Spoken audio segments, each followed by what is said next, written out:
9th class की। मैं अपनी पेंसिल शॉर्प करके अपनी ड्राइंग नोटबुक के एक नए पन्ने पर उसे टिकाकर बस सोच ही रही थी कि क्या बनाऊं। इतने में सामने से एक बहुत ही सख्त आवाज आई कि मैं जाते वक्त लाइन से चेक करूंगा कि सबने काम किया या नहीं। ये आवाज थी हमारे ड्राइंग टीचर पग्गी सर की। पर खैर, मेरा ध्यान किन्हीं और आवाजों पर था जो कि पीछे से हल्की हल्की आ रही थी, खुसफुसाती हुई। तुम लोग बात नहीं करते क्या आजकल इससे? नहीं यार, ये ना बहुत बहुत वैसी है। हाँ, मगर पूरी क्लास नोटिस कर रही है। ये आवाज मेरे सो कॉल्ड बेस्ट फ्रेंड्स की थी। इतने में सामने से एक और सख्त आवाज आई कि क्लास साइलेंस। अब पग्गी सर की ये आवाज पूरी क्लास को तो सुनाई दे गई, मगर मेरे अंदर कुछ जज्बात बहुत जोर से बातें कर रहे थे। ना तो पग्गी सर को उनकी आवाज आई और ना ही उन जज्बातों को पग्गी सर की आवाज सुनाई दी। तो वो तो चुप हुए नहीं। अंदर मानो सवालों का लगातार एक भवंडर सा उठ रहा था कि मैं ही क्यों, आखिर मेरी गलती क्या थी। मैंने तो यार मजाक करा था कि मैं जाकर कंप्लेन कर दूंगी, मगर उन लोगों ने जो मेरी शर्ट के पीछे किक मी लिखा उसका क्या? मुझे भी तो बुरा लगा, मुझे भी बुरा लगता है। मेरा भी मन किया रोने का, मेरा भी मन करा कि मैं जाकर उन्हें बताऊं कि यार तुमने ऐसा क्यों करा, मुझे बुरा लगा। मगर मैं तो फिर भी अपना मजाक बनवाकर खुश थी। मगर उन लोग को शायद ये बात कुछ ज्यादा पसंद नहीं आई। मेरे बेस्ट फ्रेंड्स, उन लोगों ने मुझसे बात करनी बंद कर दी। इतने में घंटी बजी और सब उठकर बाहर जाने लगे। मगर जिन्हें पग्गी सर की आवाज नहीं सुनाई दी थी, उन्हें इस घंटी की आवाज भी नहीं सुनाई दी। तो वो तो अब भी अंदर ही थे। मुझे पता ही नहीं लगा कि कब मेरे अंदर का ये शोर मेरी ड्राइंग नोटबुक के उस पन्ने पर एक क्रश करी हुई पेंसिल की नोक का निशान बन चुका था, बहुत भद्दा, बिल्कुल उस भवंडर की तरह। सब उठकर बाहर जाने लगे और लकीली उस दिन पग्गी सर ने काम चेक नहीं करा। सब बाहर लाइन से अपने जूते पहनने में लगे हुए थे और मैं लगातार इसी कोशिश में लगी हुई थी कि मेरे अंदर का जो ये शोर है इसे बस कैसे ना कैसे करके चुप कराऊं। मगर मेरी हर कोशिश नाकाम थी। उस दिन मुझे पहली बार ये पता लगा कि चुप्पी की चीख की आवाज कितनी ज्यादा ऊंची होती है, मगर फिर भी कोई उसे सुन नहीं पाता। जब आंसू रोकते रोकते भी पलकों के किनारे तक बस आ ही गए थे, तब मेरे हाथ में जो मेरी ड्राइंग नोटबुक थी उसे पूरे गुस्से से मैंने बीच से वहीं फाड़कर जमीन पर पटक दिया। सबकी नजरें मेरी तरफ मुड़ी और मैं बिना अपने जूते पहने भागती भागती वॉशरूम की तरफ गई। वहां जाके कमरे में खुद को बंद किया रोने के लिए। उस खाली अकेले कमरे में भी मैंने एक कोना ढूंढा जहां मैं बैठकर रो सकूं।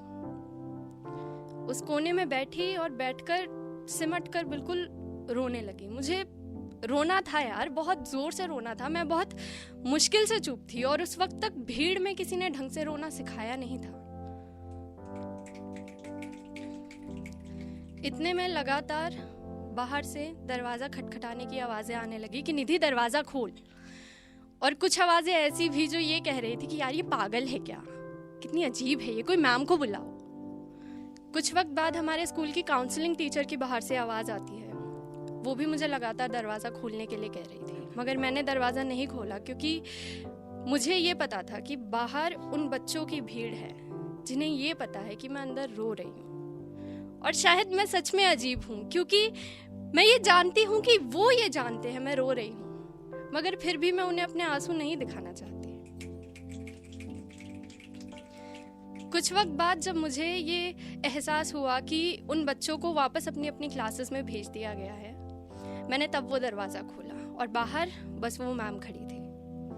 अब मुझे नहीं पता कि जब मैं वो दरवाजा खोलकर बाहर आई तो मेरी हालत दिखने में कैसी लग रही थी, मगर मेरे अंदर का काफी कुछ आंसुओं के जरिए उस वक्त बह चुका था। वो मैम मुझे काउंसलिंग रूम में लेकर गई, जहां जाकर मैंने देखा कि वहां मेरी क्लास टीचर भी बैठी हुई थी। उन दोनों ने मुझे उधर बैठाया, पानी पिलाया और मुझसे बहुत प्यार से एक सवाल पूछा कि क्या हुआ।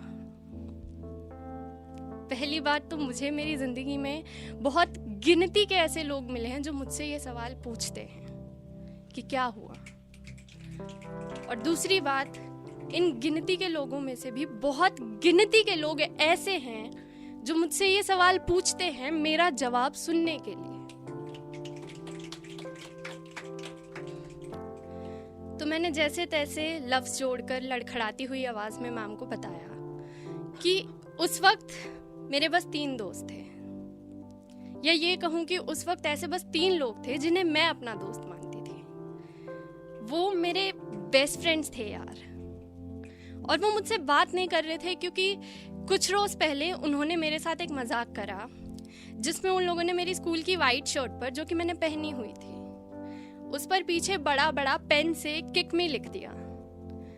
तो बदले में मैंने भी उनके साथ एक मजाक करा। मैंने उन्हें बोला कि मैं तुम्हारी शिकायत लगाने जा रही हूँ, पर मैं गई नहीं थी, मुझे पता है। पर उन्हें शायद मेरा मजाक कुछ खास पसंद नहीं आया, तो उन लोगों ने बातचीत बंद कर दी। पर मेरा बहुत मन करता था यार उनसे बात करने का, मुझे बहुत याद आती थी उनकी। मैंने तो इनफैक्ट टिफिन भी ले जाना बंद कर दिया था क्योंकि वो लोग मेरे साथ बैठकर खाना नहीं खाते थे। मैम ने ये सब सुनकर उन 3 में से एक को उस वक्त उधर काउंसलिंग रूम में बुलाया और उसे समझाते हुए बहुत प्यार से ये बोला कि बच्चे ऐसे नहीं करते, वो आपकी दोस्त है, उससे बात करो। मगर मेरी दोस्त ने बहुत डटकर ये जवाब दिया कि नहीं, ये बहुत सेल्फिश है। मुझे बहुत बुरा लगा सुनकर, क्योंकि मुझे मालूम था कि मैं नहीं हूं, पर काश मैंने भी सीखा होता अपने लिए डटकर बोलना। मुझे तो आज भी नहीं आता। पर खैर, उस दोस्त को तो फिर मैम ने वापस भेज दिया और कुछ ही मिनटों में हमारी क्लास टीचर भी वहाँ से चली गई। अब उस काउंसलिंग रूम में बस मैं और वो काउंसलिंग वाली टीचर बची हुई थी। अब उनके जाने के बाद उस रूम में मेरे और उस मैम के बीच में क्या बातें हुई ये तो मैं नहीं बताऊंगी, मगर हाँ, उस बात के बाद मैंने एक बात सीखी, दोस्त बनाना। हाँ, उस दिन घर जाकर एक डायरी बनाई जो आज तक बस मेरी बातें सुनती है, खुद कभी कुछ नहीं बोलती, फिर भी कभी पलटकर मुझसे ये नहीं कहती कि तू सेल्फिश है। जिंदगी में दोस्तों का होना बहुत जरूरी है, बहुत। दोस्तों के बिना जिंदगी कुछ भी नहीं है। मगर ये किसने कह दिया कि वो दोस्त बस इंसान के रूप में ही हो सकते हैं। मैं घर से बाहर रहती हूँ और मैं जब भी घर पे जाती हूँ, मेरा पेट डॉग है मैडी। वो मुझे देखकर इतना एक्साइटेड होकर यहाँ वहाँ भागने लगता है, भौंकने लगता है। मैं जहाँ जाकर बैठती हूँ मेरे पैर के पास आकर वहीं बैठ जाता है। तो ऐसा लगता है कि यार शायद किसी दोस्त को काफ़ी दिनों से मेरा इंतज़ार था। जब भी मैं कोई अच्छी सी ड्रेस पहनकर शीशे में खुद को देखती हूँ और ऐसा फील होता है कि हाँ शायद मैं अच्छी लग रही हूँ, तो ऐसा लगता है कि शीशे में शायद एक दोस्त खड़ा है जो कि बहुत दिल से मेरी तारीफ कर रहा है।